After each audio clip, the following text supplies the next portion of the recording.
Man, this show is good. Anyways, this is a recap of the first 2 seasons of Sex Education. Alright, let's go. The story starts off with our 2 main boys, Otis and Eric. Because Otis's father cheated on his mother and Otis watched the whole thing, he's deathly afraid of sex, especially masturbation. So at the age of 16, he's a virgin in all aspects, which is the complete opposite of his mother, who's a sex therapist and also a man-eater. Eric, on the other hand, is the best friend of Otis. He's gay and also probably the best character in the show. Changed my mind. Eric and Otis go to Moordale, where most of the drama with the students happen. And speaking of the students, here's a quick rundown of the important ones. Most important is Maeve, who's a genius and a loner because she has a lot of family problems. So much so that she has to sell drugs at school in order to pay her rent because she lives alone. You then have Adam, the principal's delinquent son, who bullies Eric, and Amy, who's part of the 4 Untouchables. The Untouchables are basically the most popular kids in school, but you only really need to know one, who goes by the name of Ruby. Adam, who wants to perform better in bed with his girlfriend Amy, accidentally takes too much Viagra and asks for his drug dealer Maeve's help because he can't get his dick to go down. That's when our boy Otis comes in and gives him some solid advice that actually helped. Amy broke up with him anyways because he's too embarrassing.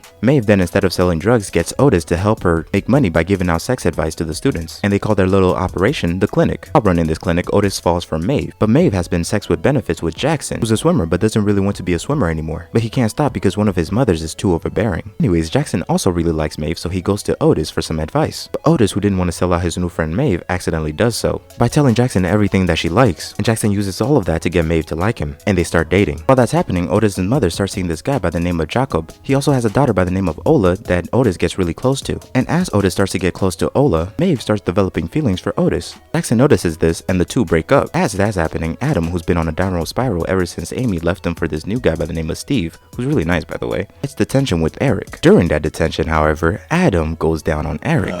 What? Crazy, I know. He is then immediately shipped off to military school. So adios to poor Adam for now. But poor Eric. Anyways, after Maeve realizes that she has feelings for Otis, she goes to tell him, but then finds that Ola is making out with Otis, so she leaves, and Otis, for the first time in 16 years, masturbates. I know what you're thinking, that's crazy. But that has nothing on season 2, bruh. I'm telling you. So season 2 introduces this really good looking guy by the name of Raheem, who's new to the school and also has a thing for Eric. And while Raheem and Eric get closer, Adam comes back from military school, so there's drama there. But our boy Otis, since he's still close to Maeve, makes Ola very uncomfortable, since him and Ola have been dating. To make matters worse, Maeve confesses to Otis, and Ola makes him choose between her and Maeve, and he chooses Ola. And that meant he has to cut off Maeve. But get this, as soon as he cuts off Maeve, Ola breaks up with him. I know, right? But she does this because she realizes that she's a pansexual and she likes this girl by the name of Lily more than she likes Otis. Lily is, weird. She's really into tentacles and dicks. It's really weird how much she's into this stuff. But while all that's happening back at school, Otis's mother starts working there and takes all the business away from Maeve and Otis because she basically does everything Otis can do but better and for free. She does so well that she helps Adam's mother by the name of Maureen realize that she needs to divorce Adam's father, whose name is Michael and is basically the principal of the school. Because of this, Mr. Groff, or Michael, steals Otis's mother's notes from Otis, who stole it, and exposes everything she wrote about the students and her patients to the whole school, which gets her fired. At the same time, Maeve's mother, who's a recovering drug addict, comes back to spend time with Maeve, literally because she has nowhere else to go. But their relationship ends sour when she finds out that her mother is still using drugs through her relationship with their neighbor Isaac. Also, Jackson is out in the play of Romeo and Juliet playing Romeo. He finally told his mothers, so they're cool. But here's where it gets crazy. You see, Otis, after the breakup with Ola, throws a party to prove that he's cool, which he's not. At that party, he made a speech that hurt both Maeve and Ola because he was drunk, but he also has sex with Ruby, one of the Untouchables.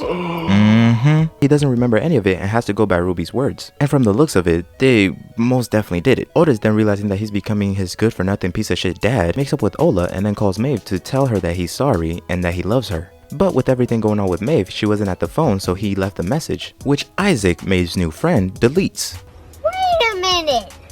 Who are you? Because he likes Maeve. At the same time, Adam makes a grandiose gesture for Eric's love, and Eric leaves Raheem for Adam. Otis's mother also found out that she's pregnant and the father is Jacob, but they broke up because she wasn't ready for a serious relationship, which she regrets because she really likes Jacob. A side note, sometime during the beginning of the season, poor Amy had been sexually assaulted by some piece of shit while riding the bus to school, but with the help of Maeve, Ola, and the other girls, she is slowly recovering. Also, Ruby and Otis have gotten pretty close. And yeah, that's it. If you enjoyed that video and want to see more like it, leave a like and subscribe. Adios!